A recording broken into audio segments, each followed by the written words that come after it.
Shalom Bapak Ibu, beri kemuliaan untuk Tuhan.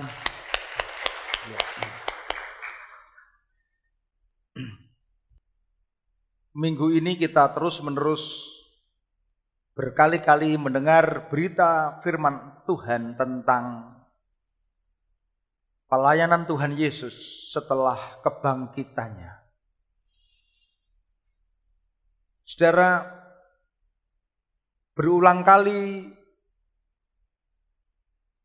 kita terus-menerus diajar firman Tuhan bahwa kebangkitan Yesus membawa pengharapan baru bagi murid-muridnya. Karena ketika Yesus mati di kayu salib, kematian Yesus Kristus membawa ketakutan. Coba perhatikan saudara, yang namanya berita kematian itu adalah berita yang paling menyedihkan, di titik nol paling menyedihkan. Ketika ada keluarga yang sakit, lalu sakitnya diupayakan untuk diobati di rumah sakit, diupayakan untuk tetap hidup. Tetapi ketika didengar kematian, pasti itu berita yang sangat mengecewakan. Walaupun kita tentu sadar bahwa mati hidup di tangan Tuhan, tetapi berita kematian di dalam keluarga yang akibatnya kita ditinggalkan oleh orang yang dikasihi adalah berita yang sungguh mengecewakan. Jangankan kematian yang sesungguhnya. Kalau ada di antara kita yang waktu kecil bermain sesuatu ketika mati, ya, bermain kelereng mati, bermain catur mati, ya, dalam permainan yang cuma untuk mainan saja, berita kematian itu berita yang mengecewakan. Saudara, bisa dipahami bahwa berita kematian Yesus adalah berita yang mengecewakan dan melemahkan. Saudara,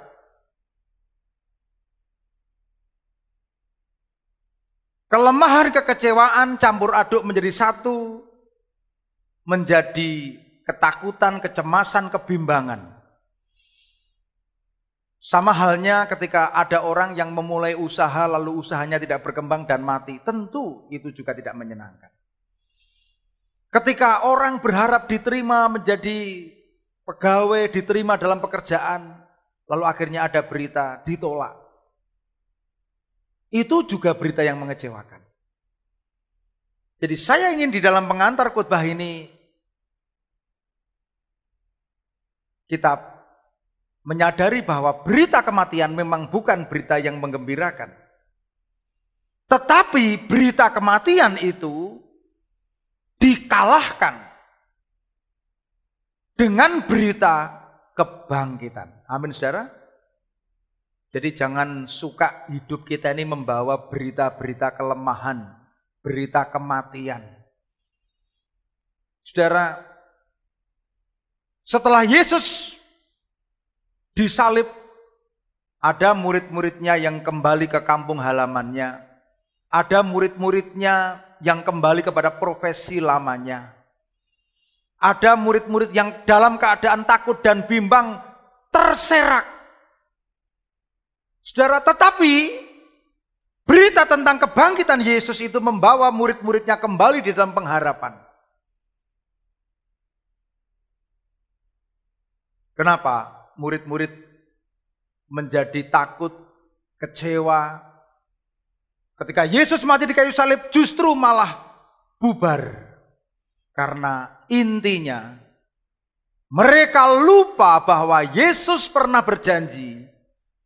Bahwa Yesus pernah berjanji ia akan bangkit pada hari yang ketiga. Amin.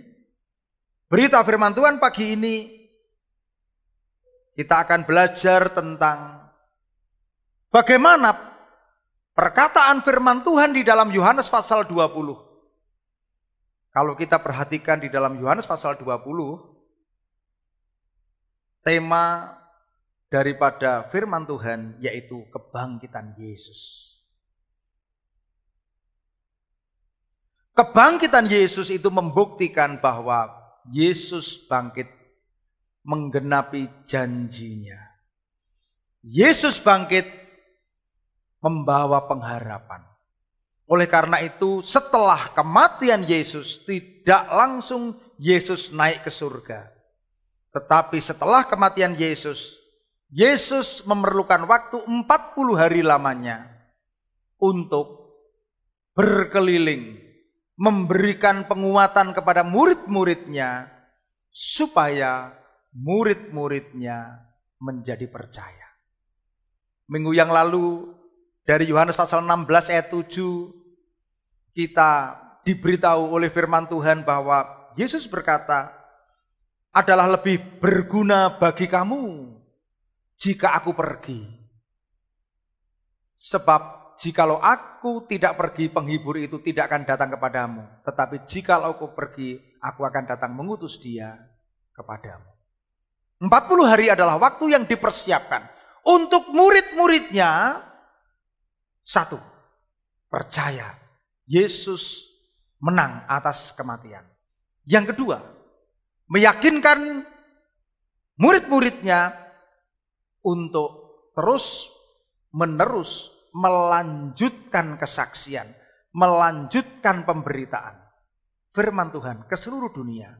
Yang ketiga, meyakinkan murid-muridnya bahwa ketika Yesus naik ke surga pergi, dia akan memberikan Roh Kudus, Roh Penolong, Roh Penghibur yang memberikan kuasa bagi murid-muridnya. Sama seperti kita yang ada sekarang ini. Saudara, jangan takut berita kematian, kematian apapun akan digantikan dengan berita kebangkitan. Setelah kematian pasti ada kebangkitan. Amin. Saudara-saudara yang mati dari janji Tuhan juga mesti ada kebangkitan. Saudara yang mati dari pengharapan mesti ada yang namanya kebangkitan. Mari kita lihat apa perkataan Yesus setelah dia bangkit. Dari Yohanes pasal 20 ayat yang ke-15. Kita akan mulai dari ayat yang ke-15. Apa yang dikatakan Yesus setelah dia bangkit. Kita akan mundur sedikit. Kita akan mundur.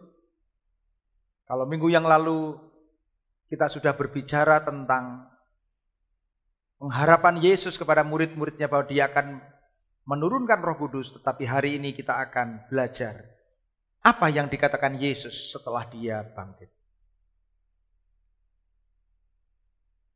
Yohanes pasal 20 ayat 15.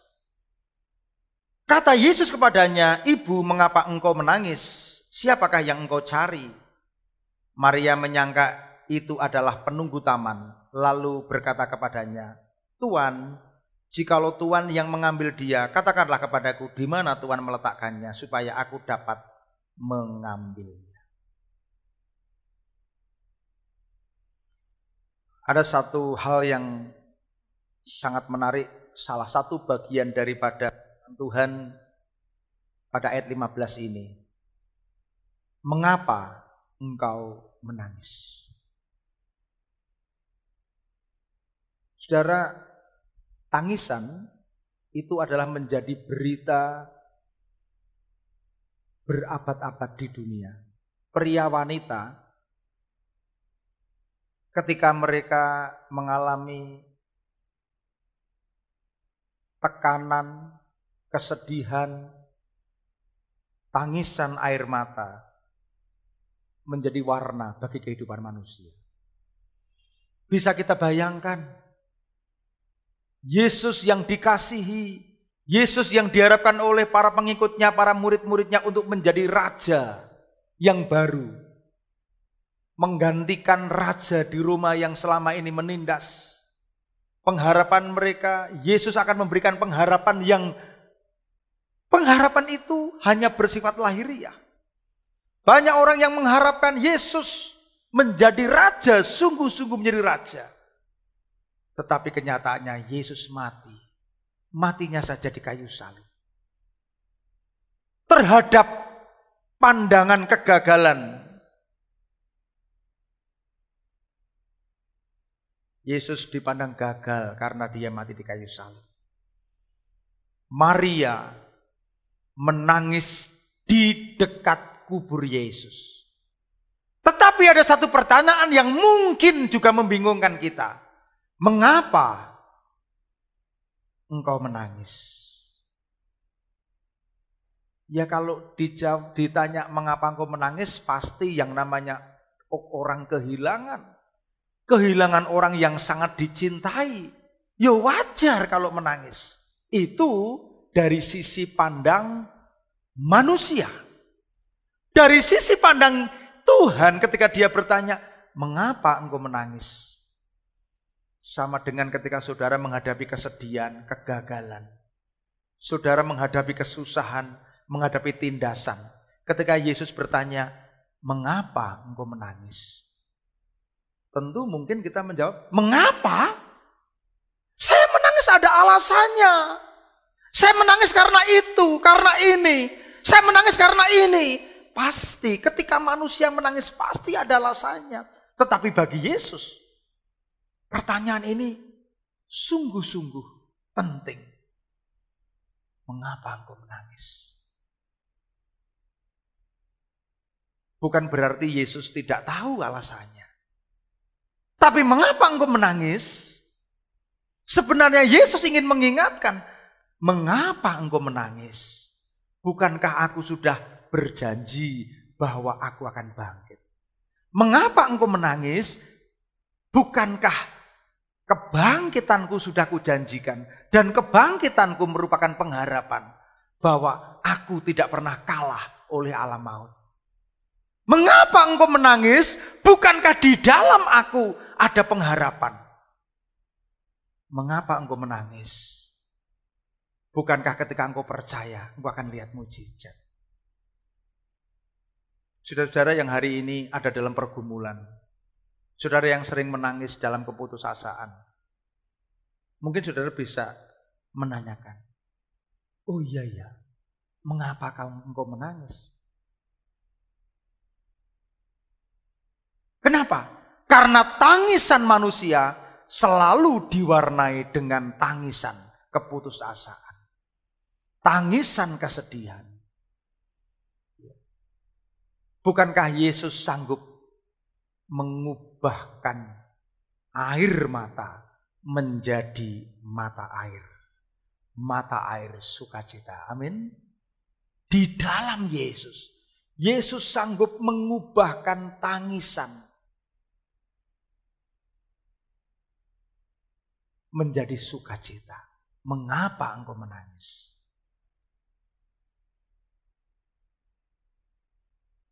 Pujian minggu kemarin, siapa sanggup memindahkan gunung hidupku, mengatasi rintangan di jalan gelap semu? Siapa yang menolongmu bila kau berseru? Hanya Yesus. Dialah. Mengapa engkau menangis? Orang yang menangis pasti lupa bahwa di dalam Yesus ada kemenangan. Amin. Saudara, memang Tuhan tidak berjanji di kehidupan ini tidak ada hujan. Ada hujan. Tuhan juga tidak berjanji tidak ada panas. Ada panas. Tetapi Tuhan berjanji memberikan payung ketika hujan, memberikan payung ketika panas. Tuhan tidak pernah berjanji bahwa langit akan cerah terus. Memang kadang mendung. Di dalam kehidupan ini kadang ada mendung, ada sedikit gelap. Tapi Yesus tetap ada untuk anak-anaknya. Yesus tidak pernah menghapus air mata. Tetapi Dia mengerti bahasa air mata. Dia mengerti kenapa kau menangis. Dia sanggup ubahkan air mata menjadi mata air sukacita. Jadi dalam hidup kita ketika kita ditanya Tuhan, mengapa kau menangis? Selalu ada jawaban. Tuhan, karena pergumulanku ini belum kau jawab. Karena ini, karena itu, karena ini, karena itu. Selalu ada alasan untuk menangis. Tapi Yesus tahu. Makanya pertanyaan, mengapa engkau menangis? Bagi Maria, sesungguhnya pertanyaan yang mengingatkan, bukankah di dalam aku selalu ada pengharapan? Amin. Saudara coba bayangkan suasana waktu itu. Bingung semua. Yesus disalib. Murid-murid semuanya. Ada yang pulang ke Emmaus, ada pergi lagi cari ikan. Berserakan, putus harapan, ketakutan. Yang kedua, apa perkataan Yesus di dalam ayat 16?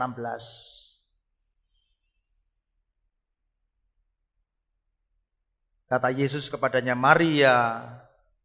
Maria berpaling dan berkata kepadanya dalam bahasa Ibrani, Rabuni, artinya guru.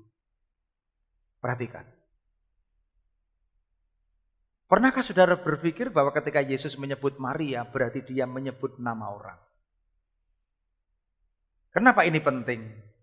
Ini menunjukkan bahwa Yesus mengenali setiap pribadi muridnya.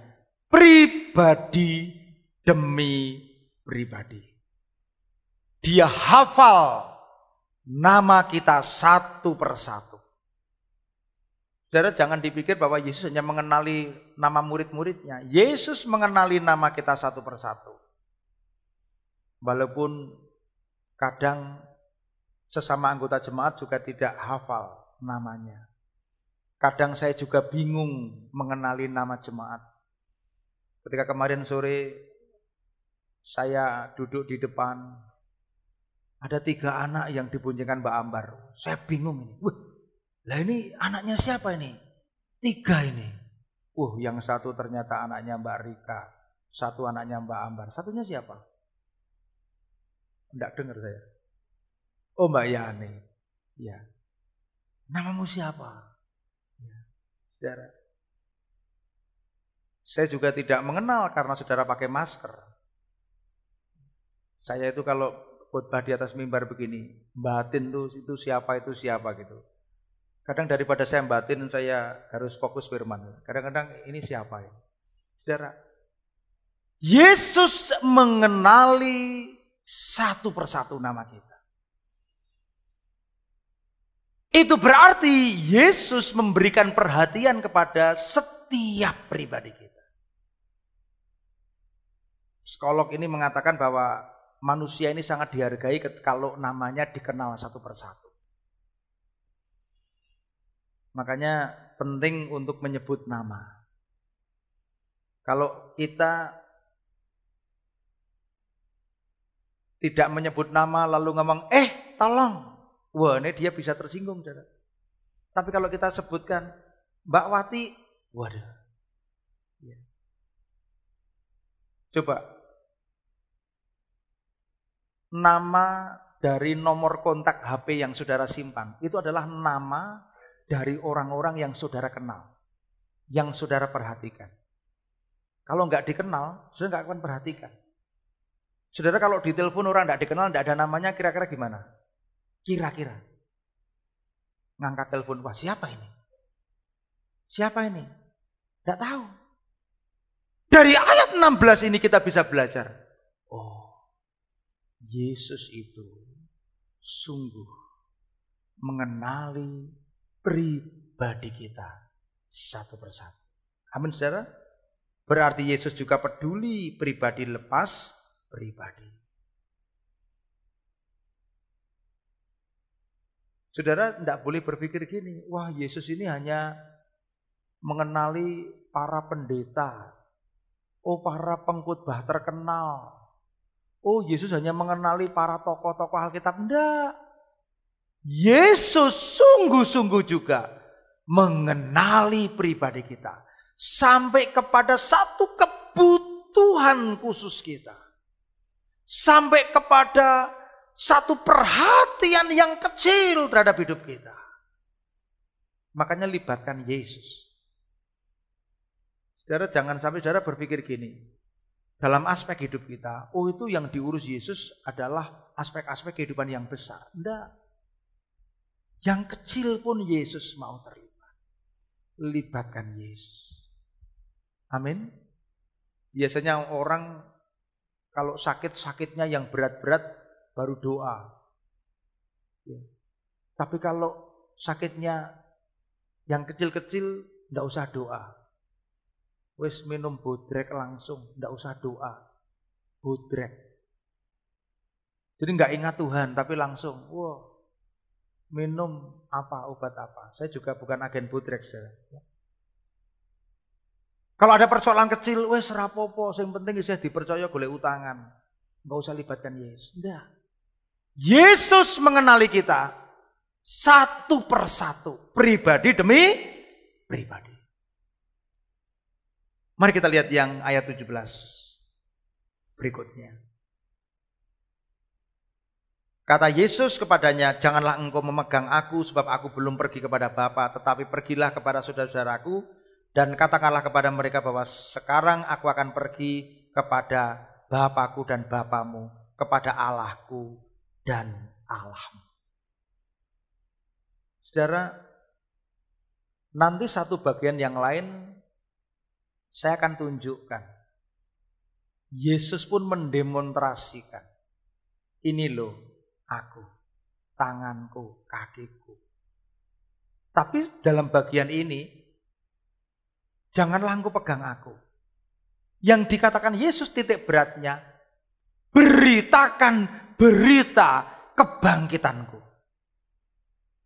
Saudara, Yesus ingin pergi. Beritakan berita kebangkitanku. Pergilah kepada saudaraku. Katakanlah kepada mereka, intinya aku sudah bangkit. Saudara, memberitakan berita kebangkitan itu penting. Berita kebangkitan adalah berita pengharapan. Hanya berita kebangkitanlah yang membuat murid-muridnya bersuka cita kembali. Paskah adalah kabar sukacita. Yesus menang atas maut. Yesus memberikan kekuatan dan penghiburan. Ketakutan sudah diganti dengan pengharapan. Murid-murid Yesus ketika tahu Yesus bangkit, dia menemukan keberanian, kekuatan. Sebab Yesus menyertai. Siapa di antara saudara yang suka membawa berita kebangkitan, berita keselamatan, berita pengharapan? Itu adalah saudara melaksanakan perintah Tuhan. Saudara jangan bergaul dengan orang-orang yang sedikit-sedikit mengeluh. Ya, memberitakan berita tentang kepahitan, memberitakan berita tentang kelemahan, keputusasaan. Ya saudara boleh menolong orang ketika orang dalam keadaan kelemahan, boleh. Tapi kalau saudara bergaul dengan orang-orang yang enggak percaya Yesus, enggak percaya pengharapan, enggak percaya bahwa setelah kematian ada kebangkitan, ya jadi orang putus asa terus. Banyak orang yang kelihatannya sehat tetapi enggak sehat. Kenapa? Karena yang dibawa itu berita-berita tentang keputusasaan, berita kelemahan. Yesus memerintahkan dalam ayat 17, pergi beritakanlah kabar tentang kebangkitanku. Bahwa aku akan pergi kepada Bapa. Bapakku ya Bapamu. Saudara tahu enggak? Yesus ingin sebuah kondisi keadaan yang dibalikkan. Dari keadaan ragu-ragu, putus asa, tanpa pengharapan. Dari keadaan mereka semua mengalami kebimbangan, ketidakpastian. diubah menjadi berita kebangkitan.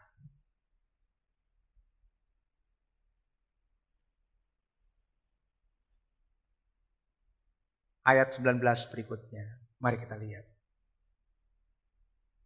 Ini yang kemarin sudah saya singgung, tapi saya rindu hari ini kita bisa mengulangnya.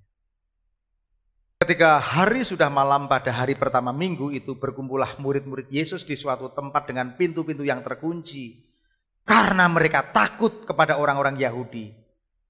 Pada waktu itu datanglah Yesus dan berdiri di tengah-tengah mereka dan berkata, "Damai sejahtera bagi kamu." Dan sesudah berkata demikian, ia menunjukkan tangannya dan lambungnya kepada mereka. Murid-murid itu bersuka cita ketika mereka melihat Tuhan. Perkataan berikutnya yang dikatakan Yesus pada murid-muridnya. Yang pertama, mengapa engkau menangis? Perkataan kedua, Maria, menunjukkan dia mengenal pribadi. Perkataan yang ketiga, dia katakan, pergi, beritakan. Yang keempat, Yesus katakan, damai sejahtera.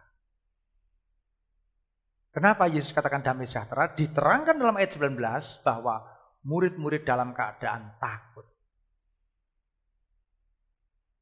ragu, bimbang, galau. Makanya kalau ada orang yang lagi putus asa, lagi takut, lagi sedih, itu obatnya itu bukan sekedar refreshing, oh ke pantai, oke lah. Selama saudara perjalanan ke pantai, naik mobil, tidur ya lupa sebentar. Sampai di sana, oke, lihat pantai, lupa sebentar. Nanti pulang, capek, kembali lagi. Kebutuhannya bukan itu kan hanya pengalian sementara. Kebutuhannya orang bukan narkoba, supaya bisa menghilangkan masalah, mabuk supaya bisa menghilangkan masalah. Wah ini pergi ke night club, enggak. Orang yang mengalami keadaan ketakutan, kebimbangan, keputusasaan, keraguan-raguan, ketidakpastian, itu obatnya, penyelesaian masalahnya itu di hati. Ini yaitu apa? Diberi apa? Damai sejahtera. Yang percaya katakan amin. Dan damai sejahtera itu tidak bisa didatangkan karena kita cari di dunia ini, tidak bisa. Tidak mungkin orang menciptakan damai sejahtera. Mungkin saudara bisa berkebun sebentar, mungkin saudara bisa nyanyi sebentar, iya bisa sebentar. Tapi Yesus tahu kebutuhannya, maka dia katakan, dia firmankan, dia berikan. Dia firmankan, dia berikan damai sejahtera bagi kamu. Saudara yang pengen karena tetangganya beli sesuatu yang baru, wah akhirnya iri, tidak damai sejahtera. Saudara yang dikhianati orang, dinilai orang, dicuekin orang, disalahpahami, saudara ngalami ini, ngalami itu, tidak enak. Kebutuhannya itu damai sejahtera. Ketika Tuhan katakan damai sejahtera bagi kamu, itu satu perkataan yang memulihkan. Amin. Saudara jangan anggap ringan. Ini kata damai sejahtera ini menjawab semua kebutuhan murid-muridnya. Itulah perkataan yang keempat. Saudara,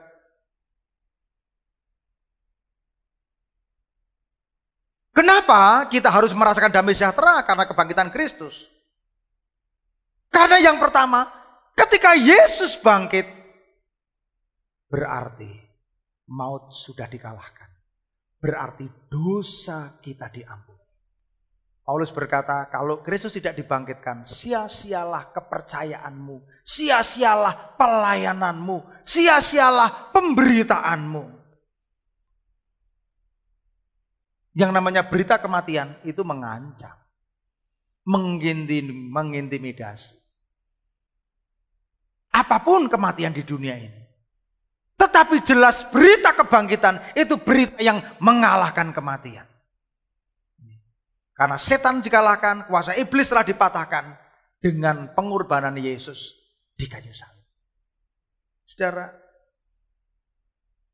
kuasa sakit penyakit telah disembuhkan oleh bilur-bilur Yesus.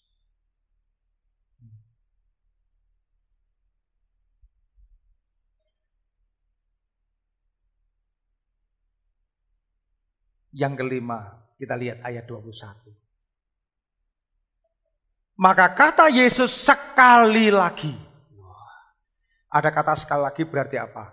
Penting. Damai sejahtera bagi kamu, sama seperti Bapa mengutus aku, demikian juga sekarang aku mengutus kamu. Saudara, ini adalah satu perkataan Yesus yang berisi misi daripada kebangkitannya. Setelah mereka diberikan damai sejahtera, Yesus mengutus. Perhatikan, mengutus. Kenapa Yesus mengutus? Karena berita tentang keselamatan harus sampai kepada bangsa-bangsa. Murid-murid diutus dalam keadaan apa? Dalam keadaan baru saja sembuh. Baru saja mengalami pemulihan. Berarti sebenarnya murid-murid juga masih di dalam keadaan ruangan terkunci. Itu kan ceritanya mereka tuh berdoa dalam keadaan ketakutan. Ruangan pintu terkunci. Yesus masuk dalam ruangan dengan tubuh kemuliaan. Dia katakan damai sejahtera.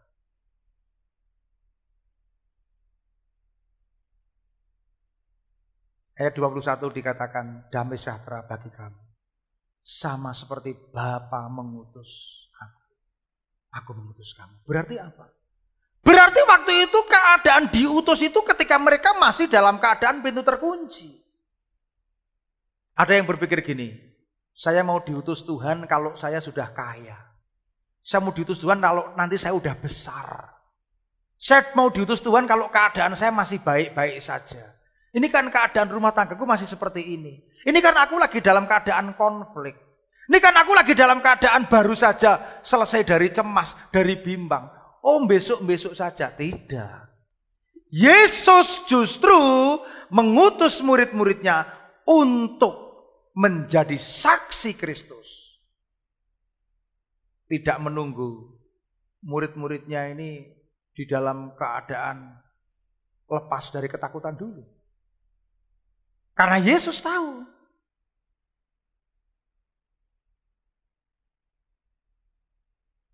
bahwa murid-muridnya masih dalam keadaan ketakutan, kecemasan. Tapi ketika ketemu Yesus, wah, mereka ada pengharapan, mereka ada kekuatan. Lalu Yesus katakan, aku mengutus. Berarti berita kebangkitan Kristus itu adalah berita pengutusan.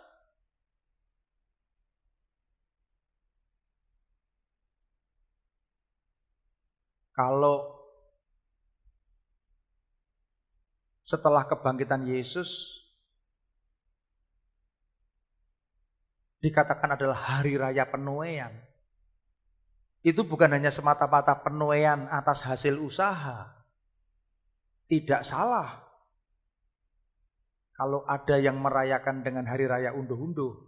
Saya setuju. Gereja kita juga pernah merayakan itu. Tapi penuaian di sini adalah penuaian terhadap jiwa-jiwa. Kemarin saya baru saja ngobrol dengan rekan di satu gereja di Sidoarjo sana. Mereka juga baru saja membangun satu gereja yang cukup bagus. Dan ini gereja dari bambu. Dari bambu. Dulu gerejanya juga tidak begitu besar. Dia ngomong, Pak, selama pandemi kami bangun. Saya tanya, ibadah berapa kali? Kami 3 kali. Padahal dulu kecil. Dia cerita, Pak, hari-hari ini kami mengadakan penuaian yang besar-besar terhadap Kedar dan Nebayon. Hari ini kami mengalami sesuatu yang ajaib. Saudara, kita juga tidak boleh ketinggalan bahwa berita tentang kebangkitan Yesus saat ini bukan berita cerita tentang Yesus mati dan bangkit, bukan. Tapi ini berita pengutusan. Berita setiap pribadi ini dipanggil untuk tidak hanya mendengar berita kebangkitan Yesus, tapi ini berita, saudara mesti mendengar, ini adalah berita tentang bagaimana saudara juga diutus sama seperti murid Yesus. Sama seperti Bapa mengutus aku, demikian juga sekarang aku mengutus kamu. Kata sekarang berarti bukan penundaan. Besok sajalah. Kapan-kapan saja. Besok saja saya bertobat. Kapan-kapan saja saya melayani Tuhan. Kapan-kapan saja saya menginjil. Kapan-kapan saja saya membawa keluargaku untuk percaya Yesus. Bukan. Kata sekarang berarti, sekarang berarti saat ini. Saya sangat tidak mengerti kalau ada yang udahlah enggak apa-apa, keluargaku terhilang enggak apa-apa. Anakku terhilang enggak apa-apa, cucuku terhilang enggak apa-apa. Salah, saudara. Tanggung jawab untuk memberitakan tentang keselamatan adalah tanggung jawab setiap pribadi. Enggak apa-apa lah, besok ajalah suamiku biar percaya Yesus. Enggak. Sekarang. Saudara,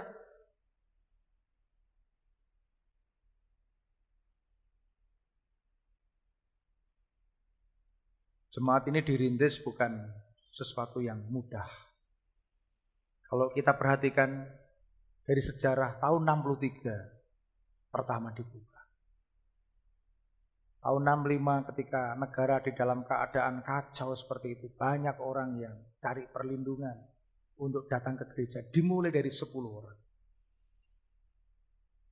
Berkembang baik tahun 80, tetapi gembala sidang Bapak Sutopo dipanggil Tuhan. Bukan mudah memulai lagi. Saudara, bukan hal yang mudah. Ini perjalanan panjang. Saya masih ingat dulu ketika masih ada kebaktian di Kadisimo, tempatnya Bu Yitno ini. Tesih kemutan nggih Bu Yitno? Nggih. Saya itu kalau beribadah biasa, saudara, jalan kaki dari sini Kadisimo, hal yang biasa, Padang Bulan ke Ketanjungan. Lalu generasi berikutnya ada di antara saudara yang sungguh-sungguh saya tahu, saudara berjuang untuk mulai ada komsel, pelayanan. Itu juga tidak menunggu ketika keadaan kita baik. Ada banyak di antara kita yang terlibat untuk memulai pelayanan. Terus menerus. Sampai tahun 97 ketika ada lawatan baru. Sampai dengan tahun 2000. Tidak mudah ketika kita juga banyak dihakimi. Banyak keterbatasan. Bukan berarti sekarang ini sudah hebat. Masih jauh, saudara. Perlu setiap pribadi sadar, kita ini dipilih dan diutus. Saya masih sibuk dengan ketakutan saya masih sibuk dengan kecemasan saya masih sibuk dengan ketidakpastian saya, tidak. Saudara tahu, ketika murid-murid Yesus dipenuhi dari kuasa di tempat yang maha tinggi, yaitu Roh Kudus, mereka diutus dengan luar biasa. Gereja dipanggil untuk di dalam pelayanan marturia. Marturia itu pemberitaan kebenaran firman Tuhan. Kita mesti dalam hidup sehari-hari jumpa orang ngomongin kebenaran firman Tuhan. Ketemu di sawah, ketemu di pasar. Mesti dengan berani memberitakan firman Tuhan. Gereja juga dipanggil dengan panggilan koinonia. Berarti mengalami persekutuan. Sudah terus menerus. Tekankan. Setiap jemaat harus mengalami hubungan penuh kasih. Mau gereja kita dibangun lantai 7. Mau kita punya program-program yang hebat, bagus. mau pelayan semuanya, orang yang sarjana teologi, magister teologi, bahkan doktor teologi pun, maupun kita punya fasilitas yang hebat, tidak ada gunanya kalau saudara satu sama lain tidak punya hubungan penuh kasih. Hubungan penuh kasih adalah salah satu panggilan daripada gereja Tuhan, yaitu supaya kita bisa mengalami persekutuan. Amin. Amin. Makanya saudara, yang menarik dari gereja itu bukan ini, fasilitasnya bukan. Yang menarik itu apa? Hubungannya. Orang yang sombong selalu punya alasan, aku tidak bisa berteman dengan dia, aku tidak cocok dengan dia. Orang yang sombong, yang belum mengerti firman, yang belum dewasa, selalu ada alasan untuk aku tidak bisa mengampuni dia. Salah satu ciri daripada panggilan murid Kristus yaitu apa? Mengasihi Tuhan dan sesama. Yang percaya katakan amin. Saudara mesti beralih. Kalau ada yang masih kanak-kanak, ya, yang sebentar-sebentar konflik, sebentar-sebentar masalah ini, nggak pentingnya dimasalahke, itu tanda belum dewasa rohani. Kita diutus untuk menjadi saksi, otomatis kita harus mengalami kasih Tuhan supaya kita bisa mengasihi jiwa-jiwa yang terhilang. Lihat saudara, orang yang belum dewasa rohani ini kemana-mana ngomongnya tentang kelemahan, tentang sesuatu yang mematikan. Ingat, gereja dipanggil untuk kita memberitakan tentang keselamatan. Yang ketiga, diakonia. Gereja memenuhi panggilan untuk menjangkau dunia lewat kasihnya.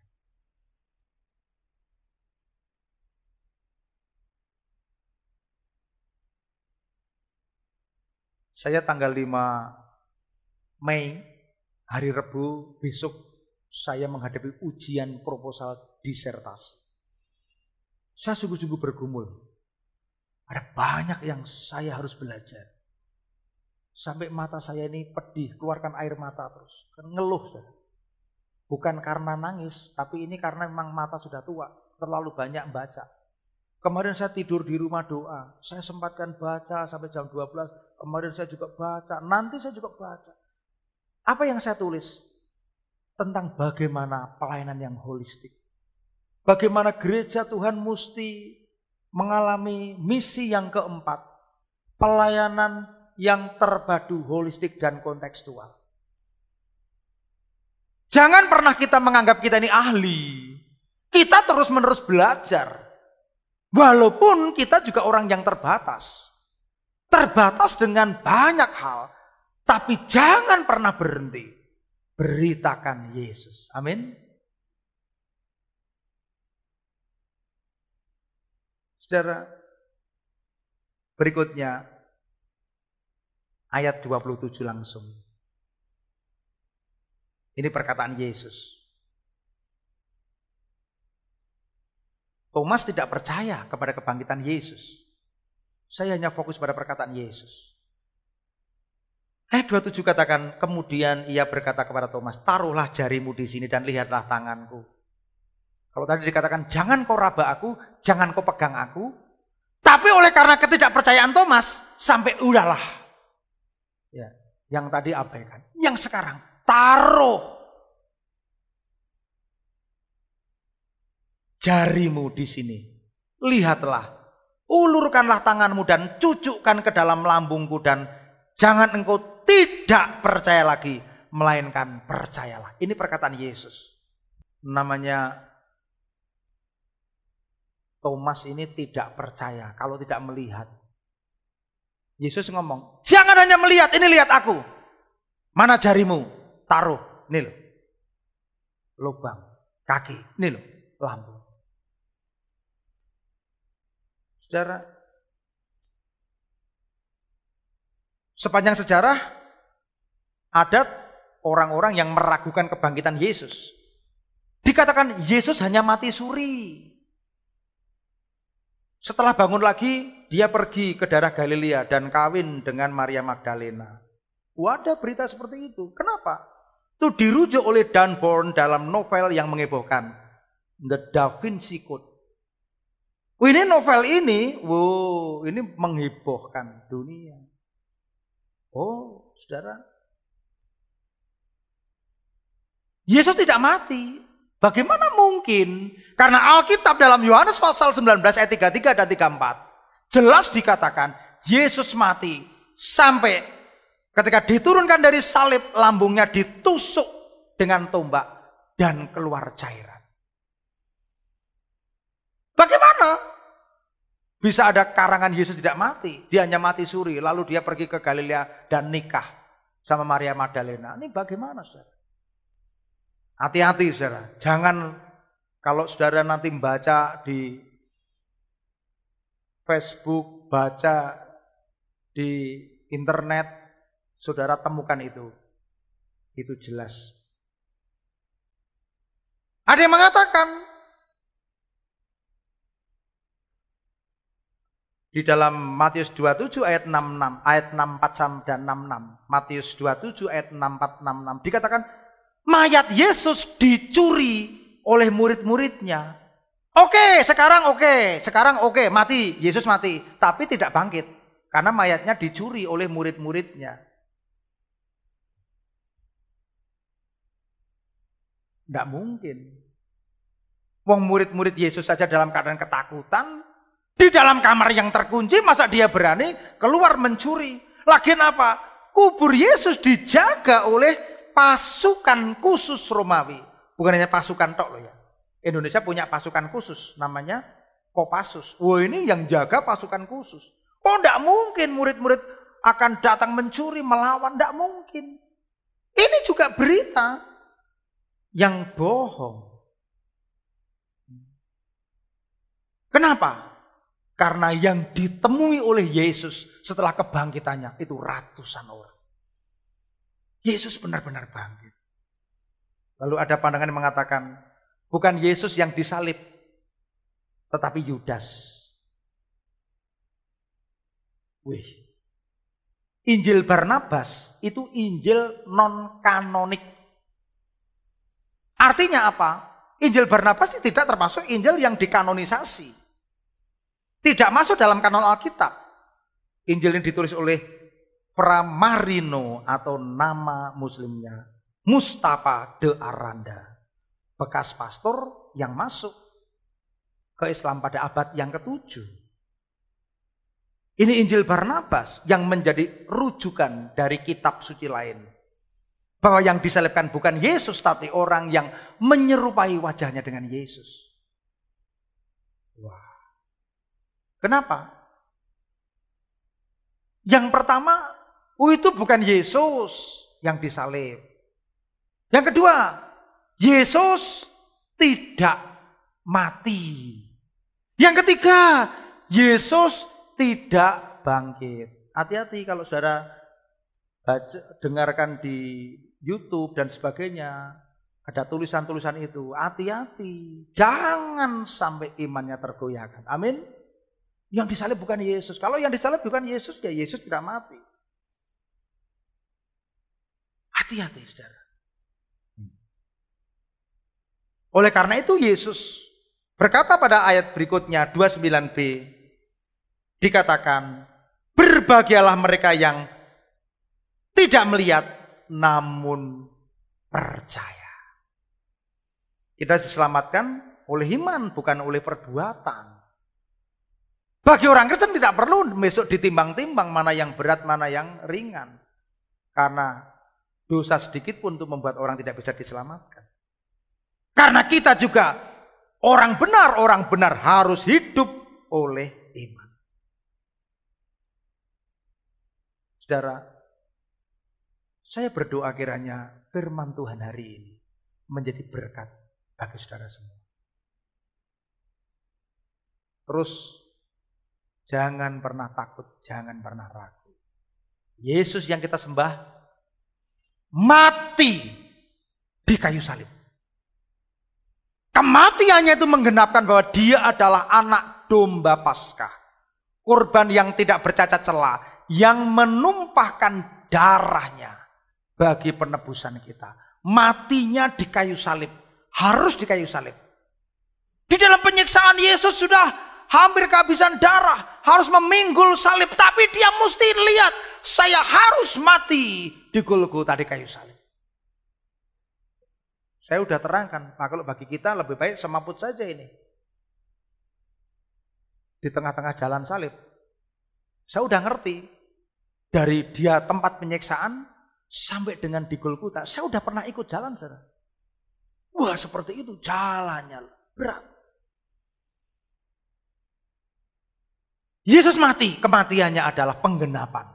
Kematiannya adalah pemuasan terhadap murka Bapa. Dan dia disalib karena salib tempat pertukaran.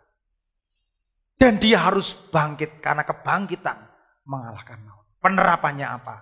Jangan hanya tinggal dalam kematian rohani terus. Amin. Jangan hanya tinggal dalam kematian. Tidak berpengharapan. Ngalami putus asa. Ngalami ketidakpastian. Yesus sudah berikan teladan. Setelah kematian ada kebangkitan. Berapa di antara engkau yang masih hidup dalam dosa? Sembunyikan dosa. Orang yang sembunyikan dosa tidak bisa bertumbuh. Ya. Orang yang sembunyikan dosa akan terintimidasi. Berapa di antara engkau yang diam-diam sudah jauh dari iman, dari percaya kepada Tuhan? Dengar firman, nggak ada yang masuk. Dengar firman, oh aku udah tahu kok. Dengan firman katakan, wah saya nggak ada lagi greget berkat apa. Jangan. Selama kita hidup di dunia, kita hanya hidup oleh firman. Amin.